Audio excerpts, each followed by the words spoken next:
Yeah, I think we're ready. Okay. Good morning, Emilia, and good morning, friends. Hey, how are you? Well, I am fine. I feel good, although anxious because this is my day 5 at a quarantine hotel here in Manila after coming back from COP last Sunday. Tell So us about it. this morning I had a PCR test come to my hotel. They took the swab and then they're going to let me know whether I'm positive or negative, and then only then can I check out of the hotel and go back to my family to continue another 3 days of home quarantine. So Oh, that's the wow. price, I have to pay for being out of the country for 2 weeks to attend the COP, and then coming back here, I have to do my quarantine and a series of tests. So, how many days in total for you for quarantine to arrive to Philippines? 6 days in a hotel. If I turn out negative, then I can continue 3 more days at home. But if Wow. my test turns positive tomorrow, then that would be another, layer of coordination with the government if they will bring me to a government quarantine facility, or if I could continue with this private hotel stay. Wow. And I've been receiving so many information of cases of COVID of our colleagues, and also in delegations in the past days. So I was hearing very bad numbers within the COP, and I just let me tell you this. I'm gonna keep on saying to everybody I meet, the UK presidency was so lousy, so horrible, so dictatorial in not ensuring the safety of the people. They focused more on security. We will talk about that.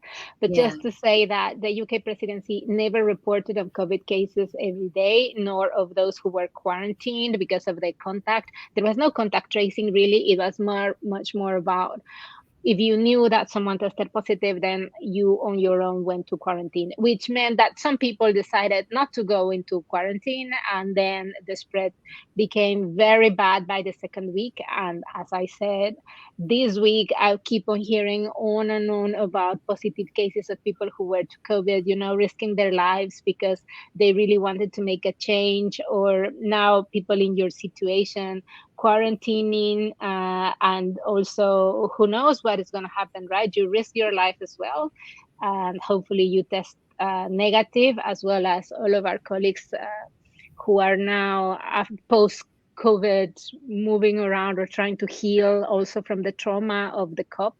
But it's all about solidarity in the end, because the UK presidency was not in any way concerned about the safety of the people.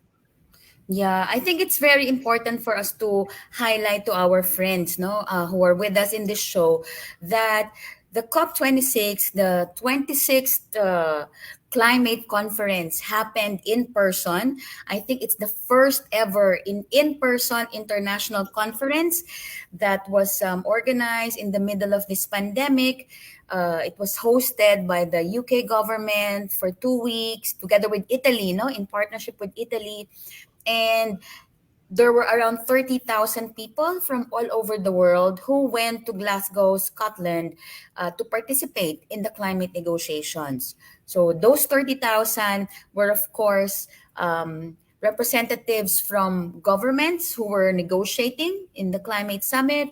There were also representatives of business, academia, civil society, everyone, no, basically, that considers himself or herself an actor in climate action and had the resources to go to Glasgow, Yes. could come and participate.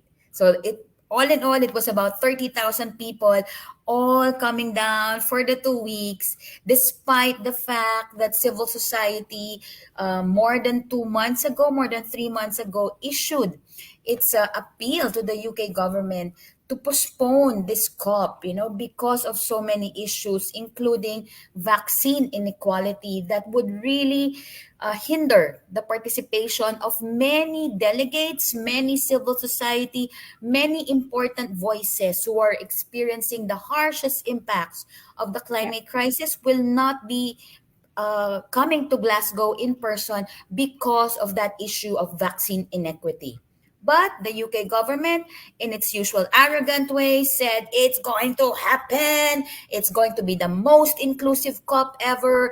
We're going to take care of the vaccines. We're going to take care of the cost for quarantine. We're going to give you free tests.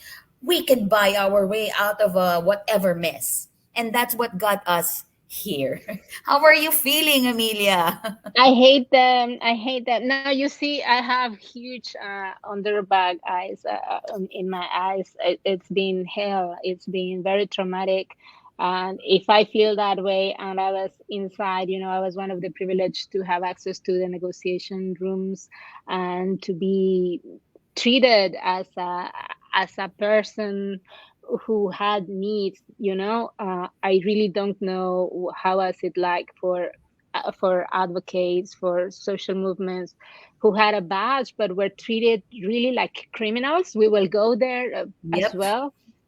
And then on the other hand, the people who never got a badge, but however, as you say, spent all of the amount of resources to go to Glasgow, and they were also were treated like criminals, and they were left out in the streets. Their demands were never heard, and there was a huge disconnect between what was mentioned outside the hallways, the street, and what Mm. happened inside the rooms. So I really feel wounded. I remember some young people texting me last night in the middle of the second week, saying, "I want to cry. I feel super bad. I just want to cry. I need a hug." And I was like, we don't cry today. We cry on Sunday out of exhaustion, but today and tomorrow and until the cup ends, we fight very hard and we hug each other and we strive in solidarity.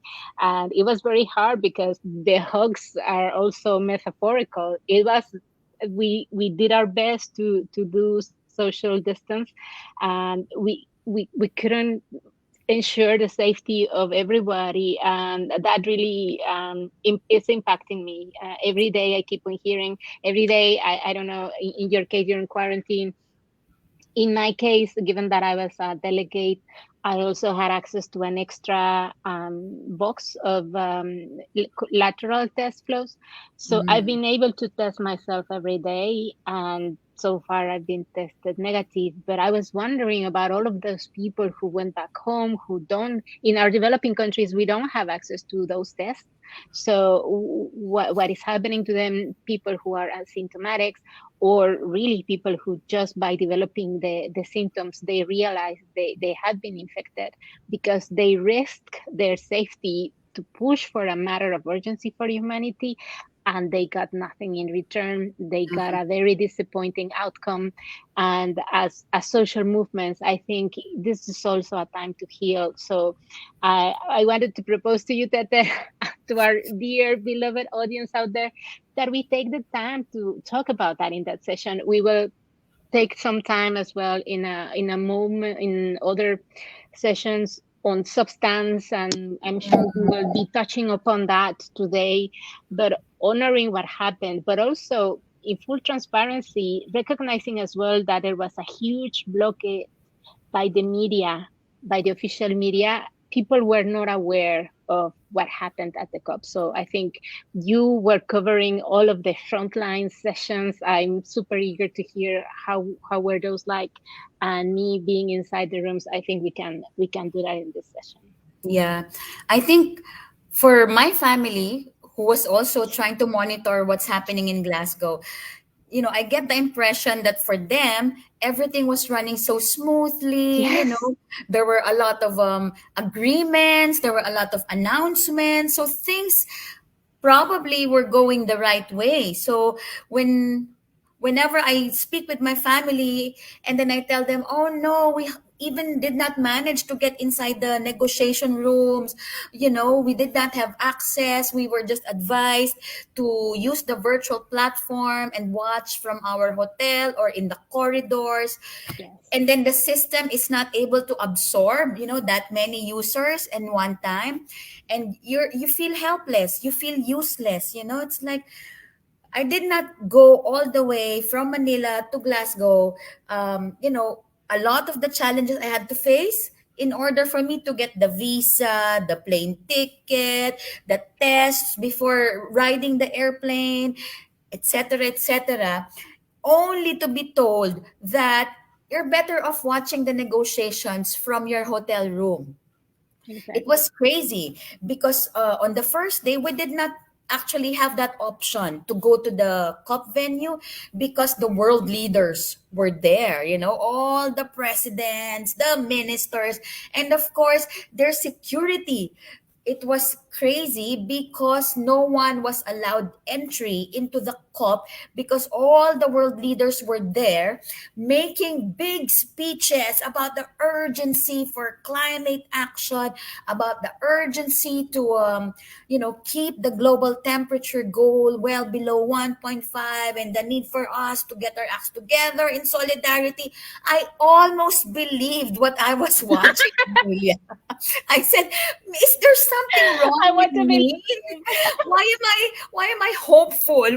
Why does it seem like, you know, these leaders are really going to solve all the problems with international cooperation and solidarity?" So you, from an outsider, hearing all of those world leaders say those nice things, you really get the impression that yes, finally the world is waking up, you know, to this existential crisis. And you see Joe Biden apologizing for the previous administration's denial of climate change. I said, yes, maybe things now could move in the positive direction. But that was just the first 2 days. Reality hit me when I was able to finally go to the COP venue after queuing for more than 1 hour into this, you know, like a prison like structure where only one person at a time could go through those bars, Yes, and only after you show that this I am a negative, I tested negative today, so you yeah. can go and queue up before you are able to finally step Yeah. inside the COP But venue. let me tell you, because Mhm. I had a delegate badge, so I was able to access the venue on the first day and the second. To me, Uh-huh. it was 2 hours queuing, and it wasn't a queuing. I can share the tweet that I posted immediately. It was a crowd. It was a huge crowd with no social distance. Everybody trying to push to access to the session. These were all, delegates, because the activists were denied, the Yeah. observers were denied access. So these are, the, the formal people with official charges. They were all pushing. Everybody wanted to get inside. I missed two of my meetings. This has never happened before in any COP, in any intersectional whatsoever. This doesn't even happen in the Rolling Stones concerts, and they bring even more people. It was just a matter of ridicule, absurdity. The UK, as Adriana was posting here in the comments, the UK presidency had 2 years, 2 years to sort out everything logistic, everything political, everything to ensure our safety, and they didn't. The only thing they care about was to repress, suppress voices, and they did that in an amazing way. They were super hostile, super aggressive. All of us are still suffering from that. Many people suffer that inside. They were removed and dragged out of rooms, even delegates. I can tell you all of sorts of horrible stories about that. And then, what is the real condition to hold a COP, a negotiation that was going to be so crucial to determine the fate of humanity under Mm-hmm. those conditions? And just to say that if this were something that any developing country would have submitted to, in their cups, to the rest of the world, to the visitors. They would have been accused of being the most barbaric country, That oh, is you so are true. dictatorial, you are Mm-hmm. so uncivilized, and this is why the first world and whatever developed countries, wealthy people, this is why we are the only ones who know how to organize things, and this is why we make decisions at the OECD or G20 or G7. This was really the level of a fascist regime, treating people in the most insulting and outrageous manner, out in the open with cameras there, with people from all around the world suffering from those conditions, but the media, the official media, were not talking about it. So even my colleagues from the economic and the social movements, they didn't know. It was Mm. only as I thought, my Twitter feed is just it's just inundated with all of this information, but it didn't even make it to our other colleagues who are from different movements. So I think this is very concerning, and this is why we are trying to make an effort here in this session to really reflect what happened. And as Yeah. you're saying, because I never got a chance to access the platform, the so-called platform to make it accessible to everyone wasn't working, was effective. It's crazy, they tell us that in the interest of safety COVID protocols, there was always this reminder that shows up on your laptop that the venue is nearing full capacity already. So if you're not there at the COP venue, you just better stay outside in your hotel and watch Why don't the you leave? Why don't you proceedings. leave? Watch the proceedings. So I try. But then when you look at the schedules, a lot of the negotiation sessions are actually not being webcasted. Or the information about that negotiation session only appears after the session has happened. So it's like even if you wanted to follow by watching online, it cannot be possible because the information is not there. So for us, we just try our luck and hope that we don't get the virus and go to the COP venue. Exactly. Yeah.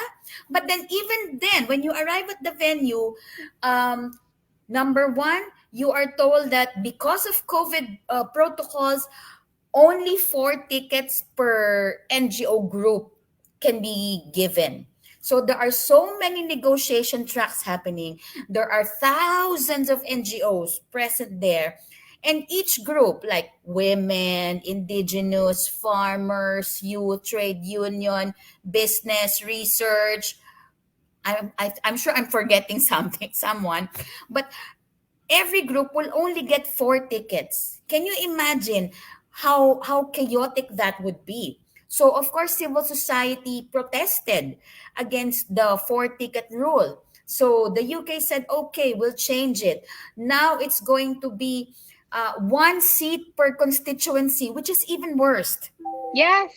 The first week we had 4 seats in effect, but for the second week we had 1 seat, and it was on a first come first serve basis. Wow. So it's like we always have to have that conversation within the different constituencies who is really following those tracks and who would want to learn about the negotiations, no, because we also want to democratize, the opportunity to participate in the sessions. So I have the tweet by Sebastian Dick. I don't know, oh yeah, Adriana, if you can share the graphic here, or we can paste the link, because Sebastian is one of our amazing activists in our video. We will play that video in a minute. But yeah. Sebastian is a lawyer from CL, which is a rockstar environmental organization of lawyers, but who are also monitoring, from a very comprehensive way, all of the challenges related to environment. And what they did was to track the number of people who had attended the COP, observers. So it was 11,000 observers. And Mm-hmm. out of those, only 32 had access to the sessions. In the term those 32 had access to tickets, let us say, right? So in the first week, some of them had access to 4 tickets. In the second weeks, to just one ticket, one seat. But in any way, the graphic, I don't know. Yes, the traffic is here. 11,700 observers were registered for the COP, and only 36 observers were allowed in the negotiating area. And the graphic is so striking, and in the comparison, Sebastian noticed it's so few, you cannot even see the number in this graph. Mm. So this is what happened um, in actual facts every day, and people were not aware of that. So you have all of these people attending the COPs, and we will go to the expense of the lodging also in a minute. But this graph is really telling about the lack of participation, the violation of the right to participation. All of this on behalf of security, which to the UK presidency meant safety. But we Mhm. knew that wasn't the case, because I was saying we queuing, it wasn't queuing, it was just being in the middle of a crowd, trapped for 2 hours in the cold, with people in the street, just freezing to death, and pushing you and being here side by side with you. That those are not safety measures. We knew that was because they wanted to protect the world leaders. They wanted to protect the elites who had access the entire time in another door. So it was really shameful. And I just want to say, as a result of that, um, monitoring by organizations like Ciel and this amazing work that Sebastian and other colleagues did, they reached out to the human rights UN rapporteur Mhm. on the right to environment, and also on the right to safe chemicals, I think it's called. So by the end of the first week, the UN Human Rights Rapporteur submitted a letter to the UK presidency saying, hopefully Adriana can help us share the link and the image of that letter, because it says, on behalf, first there was like an appeal to the UK presidency, like on Wednesday, saying you cannot refrain access to the negotiations, because participation is crucial. But by Friday, the letter was saying, because he was on a tweet or something, he was just formally addressing the issues.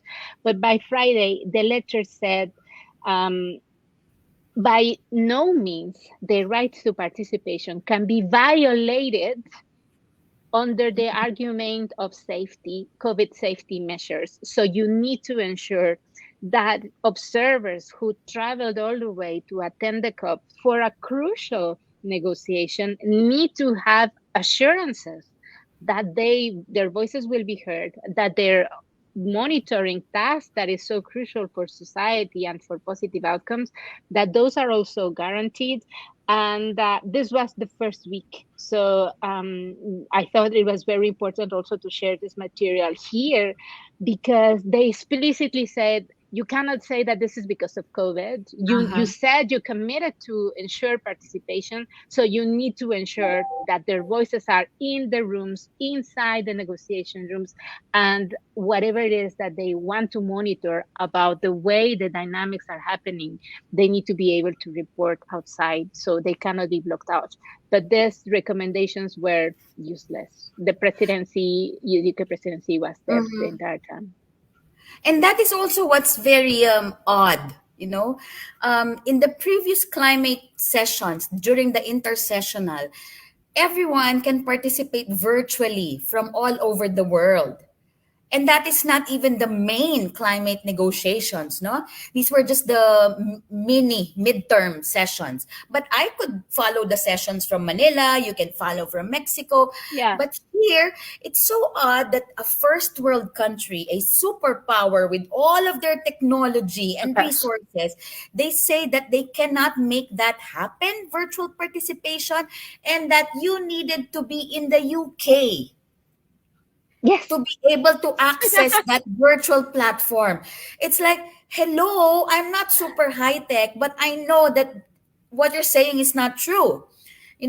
because it's been made possible before, not just in the UN climate talks, but also in the UN high level political forum. We can access from all over the world.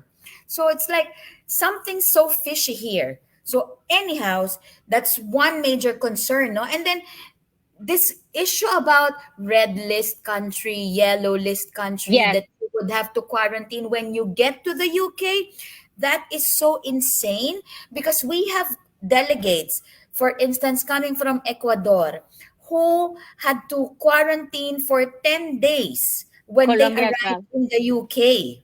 Yeah. But then the UK, I think last October 31st, changed its own rule. No, there will no longer be any country in the red list because you are having 50,000 cases of COVID a day in the UK. They should be in the super red list of all of our countries. Yeah. But no, the arrogance that the UK government has, they put certain countries on the red list, mandating Developing a countries. quarantine. Yeah, developing countries. And we have reports coming from our compañeras in Ecuador that they were also treated very shabbily in those quarantine hotels. There was a guard outside their door, Yeah. security guard, making sure that they will not leave or even, just walk outside their door. And then the meals that they were served, Yes. it's so not healthy. They were given chips, diet soda. People were asking for, I am diabetic, I need a special diet, but they were not Yeah. listened. They were allowed to step outside in the yard for like 5 minutes. But then that's it. So for 10 days, they had to bear that. So that when they went to Glasgow, that's another quarantine because they were told just access the platform from your hotel. Don't go to Oh, the yes.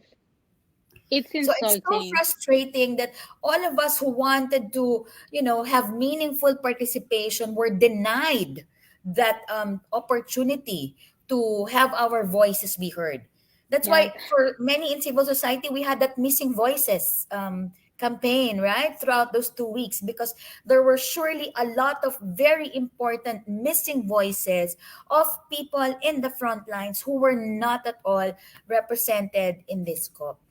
Yeah, but let me say that, very, very strongly and very clearly to our audience, this is not about the frustration or the personal impact. This is about the violation of a very substantive right in the most crucial, one of the most crucial decisions for humanity.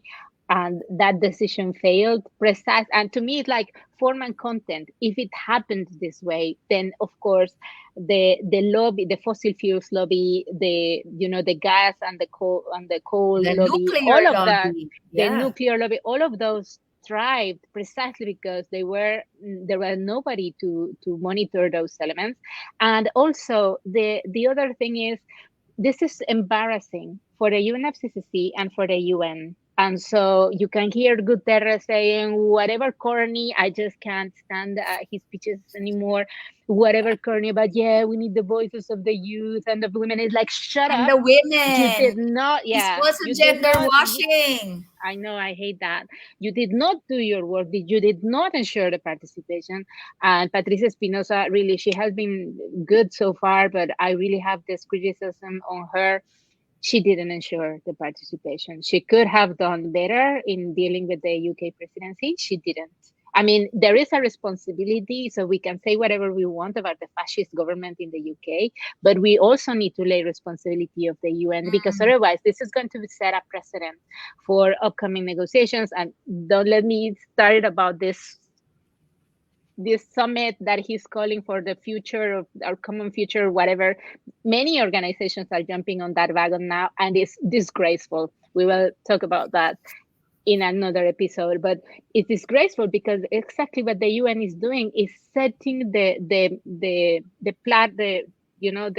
platter for the wealthy, for the elites, for the rich people, and deliberately or by omission, but in omission, when you're holding the facilities, you cannot just say, oh, I didn't know, I didn't realize. The UN Mm. rapporteurs were there warning.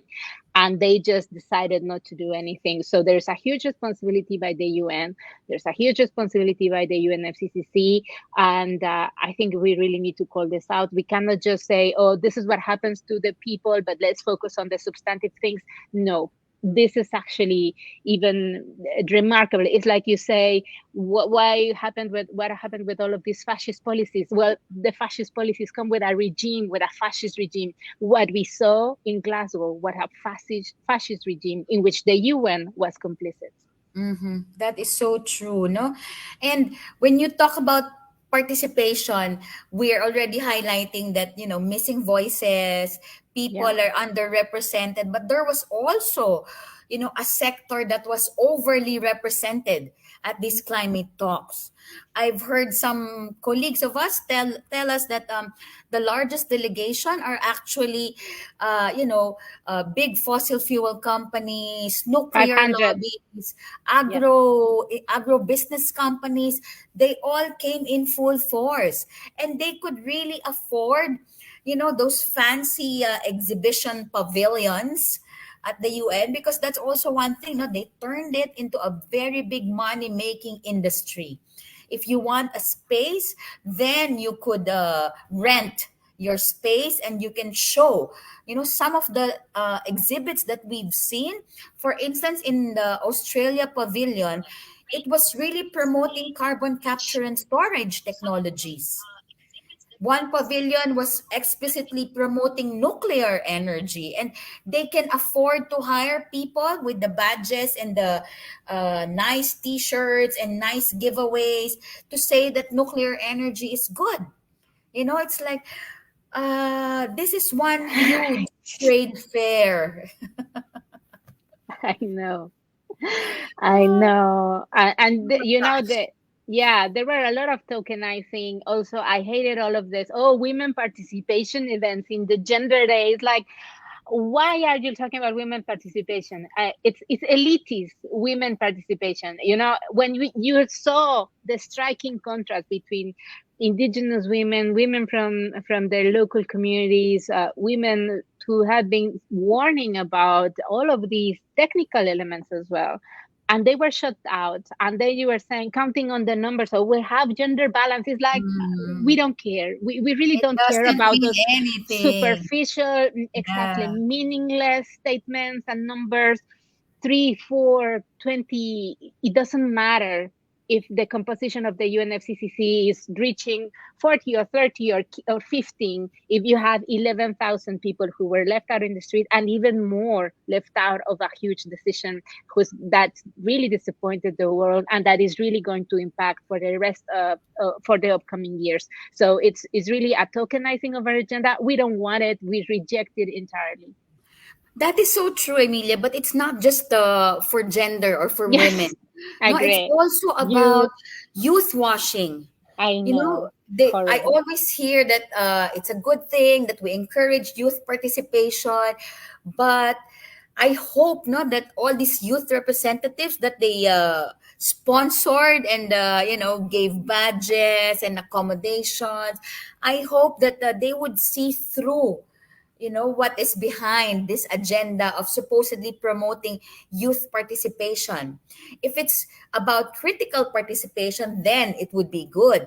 But if it is just to demonstrate that the youth are concerned about their future, and that guilt feeling that all the adults are messing up the planet, what about our future? I don't think that's something that I would be very supportive of, because it also negates the fact that the climate impacts are happening now, Yeah, already here. Climate crisis is not something in the future. If we yeah, don't do something here and now, people are already dying, no? So I think we need to work more on those youth representatives. But I'm happy that some of them have also stood up and called out, the UN and the world leaders for all their blah blah blah. yeah.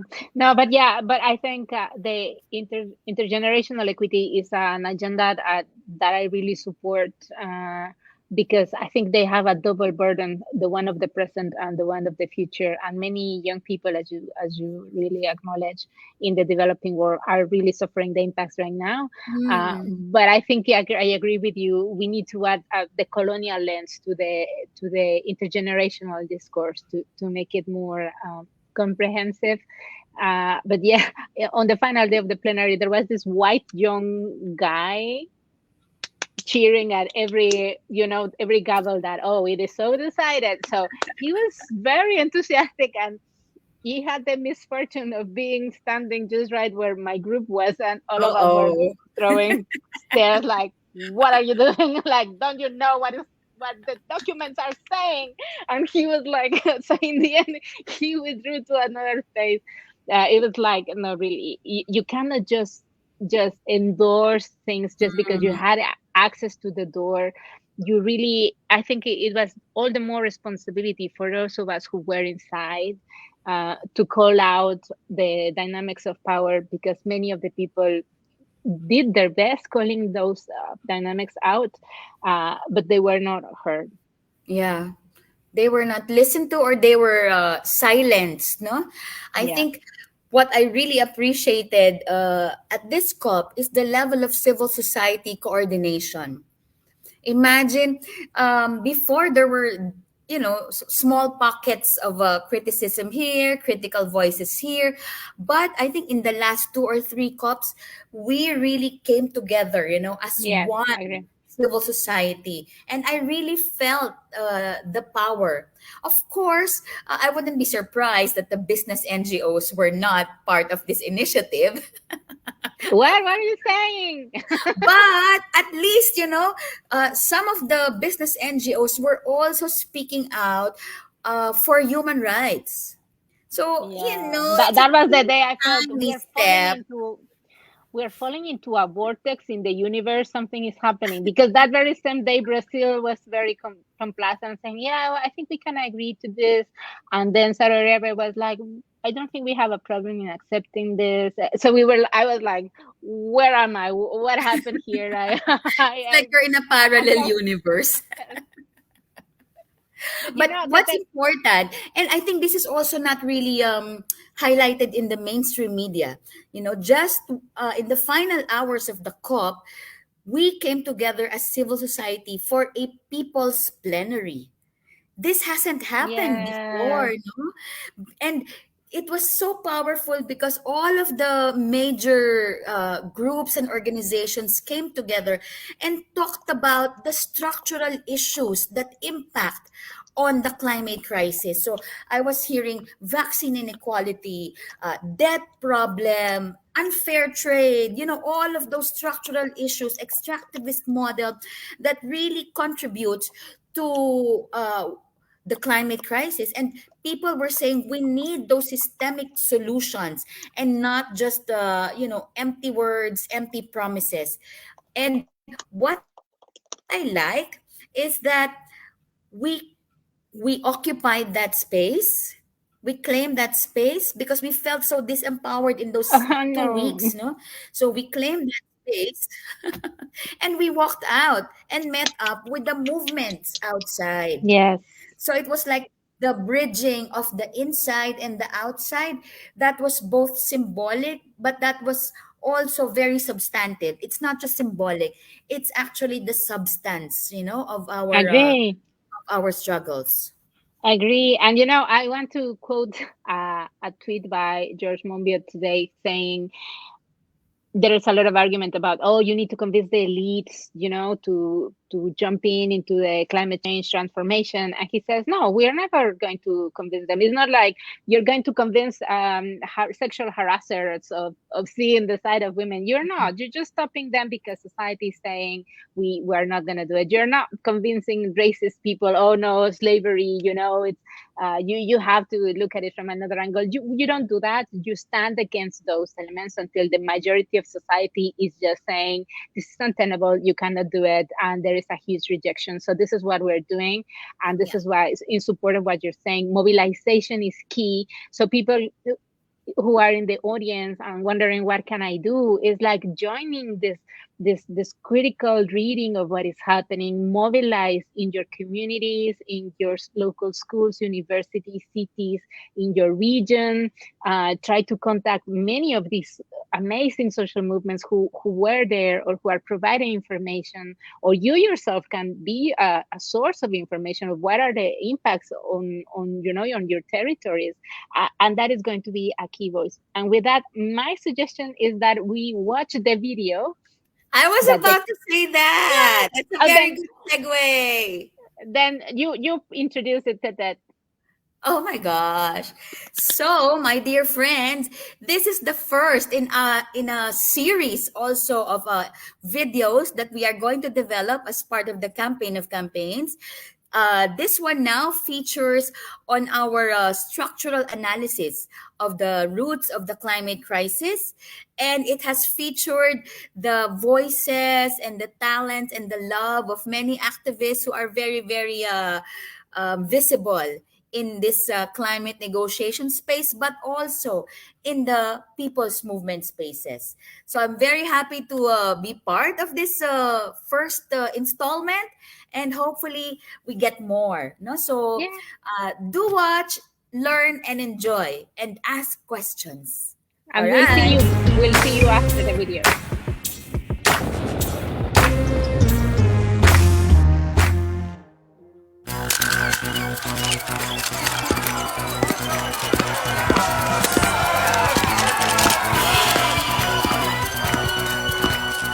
Activists fighting for global justice, better known as the Spice Girls. The multinational corporations, also known as the greedy sector, along with one of the representatives of the governments from the global north, plotting their next steps to get richer and richer. Welcome to the climate change negotiations!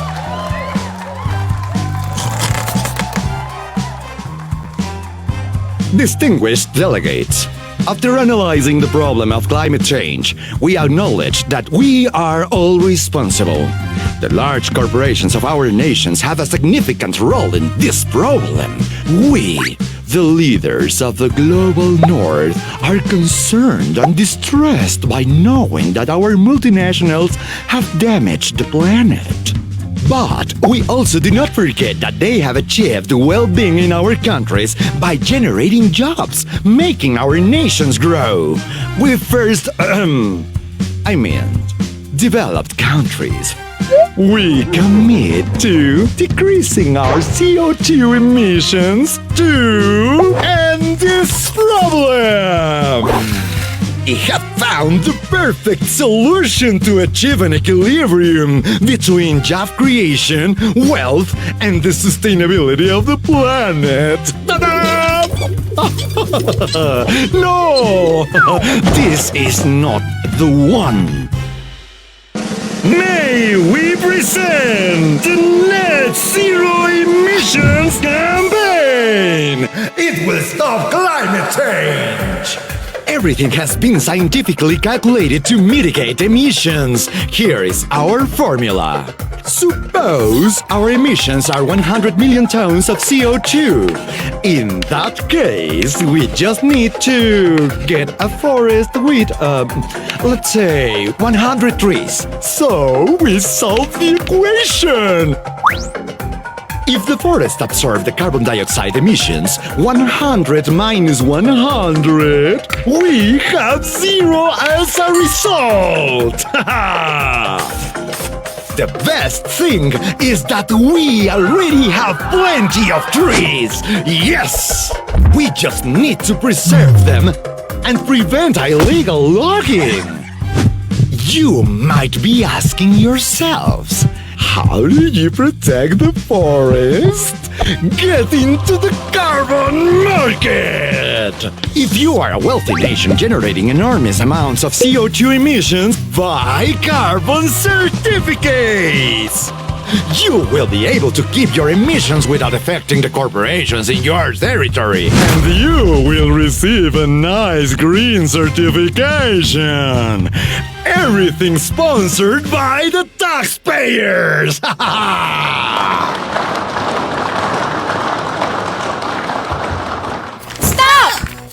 It's a trap! What you have to do is to cut your CO2 emissions. Look, the forests that already exist cannot cancel the CO2 emission generated by those multinational corporations.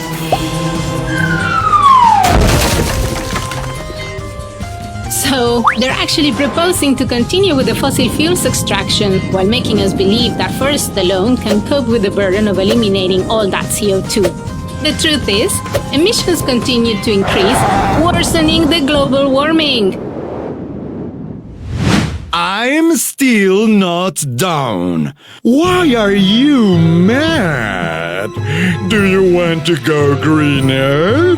We will do it. We have other solutions. Nature-based solutions. We will grow soy and we will have biofuels. Stop! Do not destroy our forest!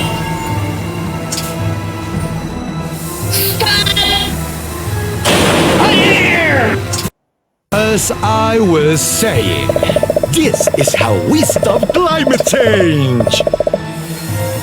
And we create jobs!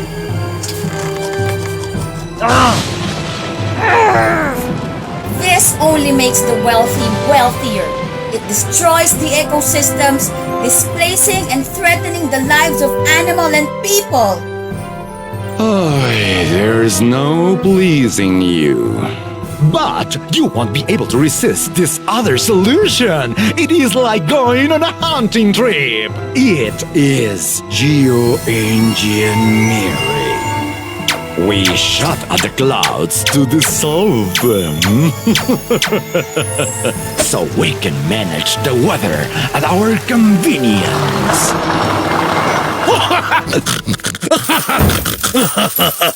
Isn't it wonderful?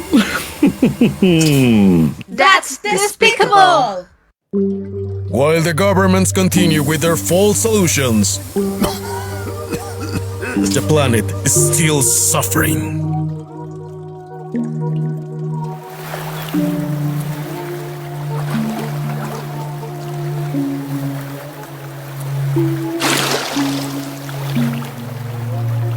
The greedy sector wants to blame the people.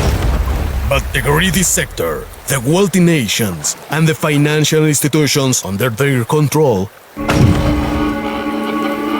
are the true responsibles.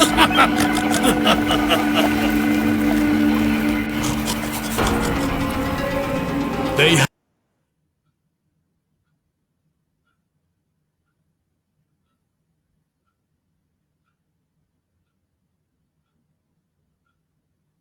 to dissolve them. So we can manage the weather at our convenience.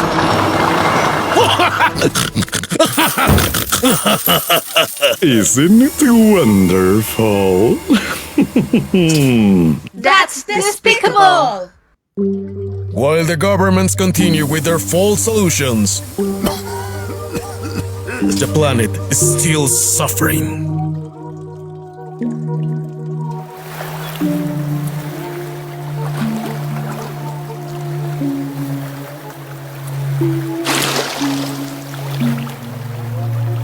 The greedy sector wants to blame the people. But the greedy sector, the wealthy nations, and the financial institutions under their control are the true responsibles.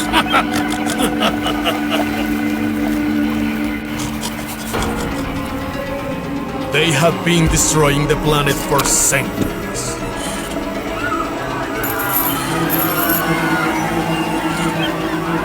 Destruction continues. The greedy sector gets no satisfaction.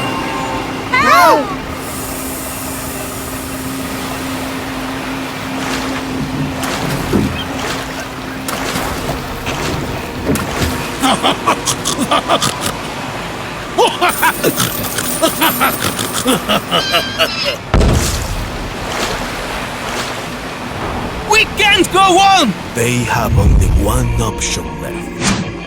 To pressure global decision makers to demand justice. You have a historical responsibility! You and your people are also responsible for climate change. We are all responsible. We are all responsible. We are all responsible. Really? Seriously?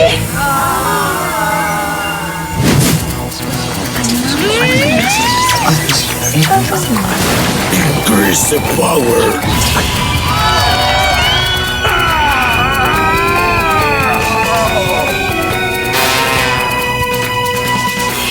What do we want? Climate justice! When do we want it? Climate justice! How are they going to achieve climate justice? This seems to be a job for mobilization and collective action. Only the organized society demanding justice can save the planet.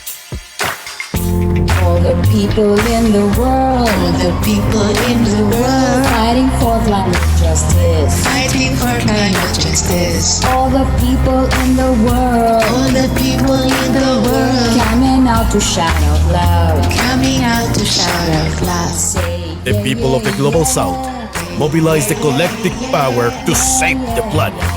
Respect for our ecosystems. Soil plantations are not forests. Cancel the debt. Stand by your commitments. Stop false solutions! Trade agreements need to be revised. They only favor the global north. Leave fossil fuels underground! Stop emissions! We need that the civil society from the north demand their governments a true climate justice. Make polluters pay! Cancel the debt for developing countries! For the children of today and tomorrow, we demand the right to a healthy environment. Accountability!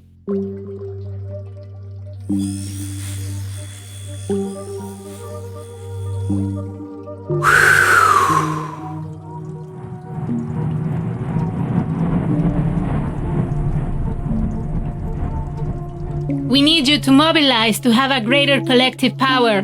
Join us! Only if you join us, it will have a happy ending.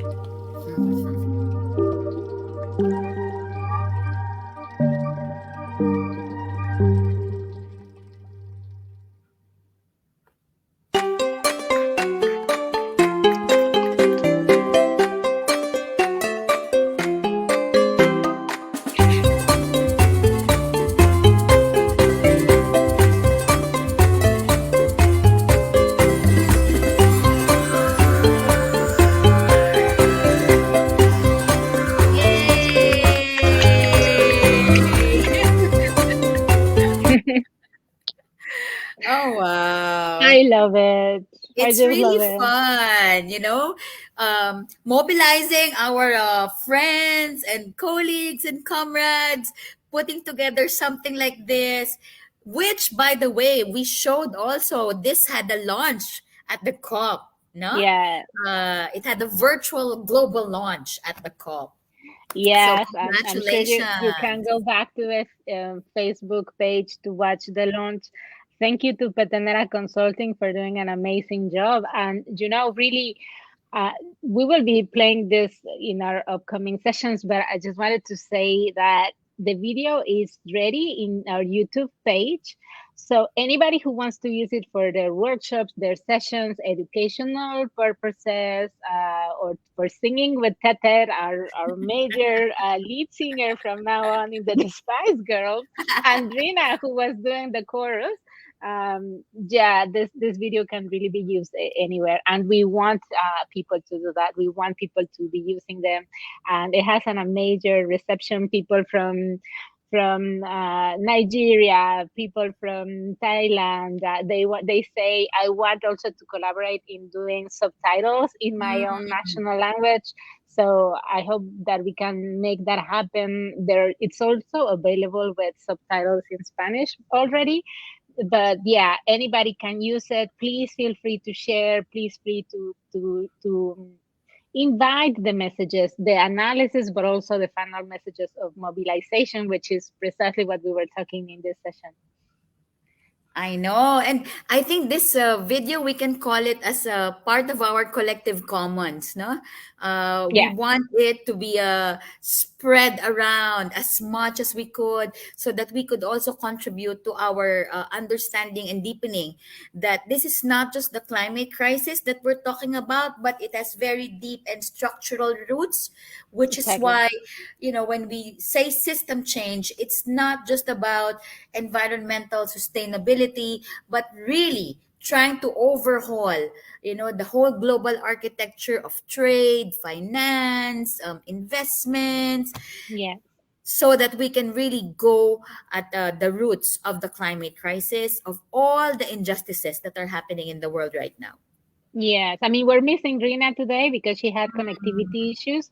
So we really want to discuss more in depth the false solutions, what happened with these proposals when Rina is present. But we really wanted to start engaging more people with this video, invite people also to help us share your reflections. What do you think of it? If you have experiences portraying the video on your territory, share us your pictures and tell us whatever the reactions and the reflections. We really want to make this a live experience because social movements are now with the challenge of keep on pushing for these messages despite the COP outcome. No, And because these COP outcomes are not just going to be limited within the climate circles, no, but it's going it's to true. be mainstreamed. I hate that word, mainstream. It's also going to be talked about in the different platforms, different development forums. Like when you talk about sustainable development goals, financing for development, even at the national level, and especially at the local level. No, so when you hear the word net zero, how does it impact my community? When you Yes, say nature-based solutions, what yes, will that mean, for our agricultural activities? So all yes, of these things are interconnected, which is why we need to unpack what these seemingly technical terms mean, because exactly. really these are very political and it affects our lives and livelihoods. And you're totally right. Even people from other social movements, they need to be aware of what is being agreed under our behalf because of this technical jargon. So we need all of us to be involved. And the second thing is, I just want to say I'm so moved every time I see Tarsila and I hear her voice, or of course you and Rina, but also Sebastian, Bridget, Leanne, and the Rise Up series is also. An effort to pay homage to real activists. Many of you in the audience don't know them, but these are big names in the mobilization at the global arenas. And so hopefully we are also doing our best to paying a homage to their invisible work, because the effect in humanity is huge of what everybody is doing out there. I hope we could name each of and every activist out there. We can't, but then serve this as a small effort, just to also to make to realize that these efforts of activists are so huge, are taking a huge burden. And as I was saying at the beginning, all of us need to heal, to recover, to get some rest, to do some self-care evaluation, but also in a fun way and in a loving way. This type of homage also bring us back to the inspiring mood that we need to be in to keep on moving. That is so true, no? Because I think the last 2 weeks has really, drained the lives, not just our Yeah, energy, but the spirit. Because you work really hard, you go there with all the best intentions of, having outcomes that would really change, the way things are. But then you come out feeling betrayed Actually, Yeah, many civil society call this COP a huge betrayal, not exactly. just of not just of those who attended the meeting, but it's a betrayal of science because it Yes. totally negated what science is saying. It's a betrayal of the people's trust, the Mm. responsibility to care for our earth, and Yeah. it's all in the name of pursuing a business as usual model. Yes. And I think this is the first the Spice Girls episode with, a low tone because both of us are also exhausted, drained, but disappointed because of the outcome. But honestly, I still believe, and I know you, we believe the keys in the mobilization. We keep on going, we keep on fighting, we strive every day with our conviction, as you were saying, our faith in science, but also on traditional indigenous knowledge and the That is knowledge so of true. local communities and calling out for structural inequalities. We know we have solutions, so we need to keep on pushing for those. What I like from this COP is this was a testament that movements are alive, that movements have not been away. Yeah. We've been slowed down and distracted because of the pandemic, but we are still here, very much fighting on the ground and connecting with one another. So that's what Yeah. made me through, those 2 horrible weeks in Glasgow. Yes, and with that, I think we our time is up, and we will see each other in 2 weeks. Thank Let's talk about you. human rights, the Yeah. implications